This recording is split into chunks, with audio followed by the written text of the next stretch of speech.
কৃষ্ণনগরে তো শুরু হয়ে গেছে বারোদোল মেলা। আর বারোদোল মেলার প্রথম 3 দিন রাজবাড়ির নাট মন্দিরে পূজিত হয় 12টি কৃষ্ণ বিগ্রহ।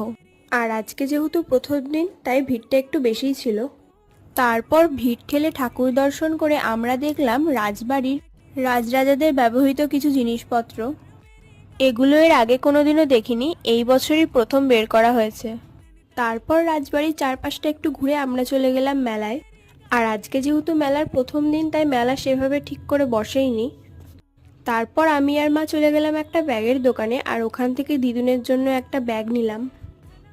তারপর মেলার বাকি দোকানগুলো একটু ঘুরে ঘুরে দেখছিলাম, আর মেলা থেকে একটা হার আর একটা নোজপিন নিয়েছি।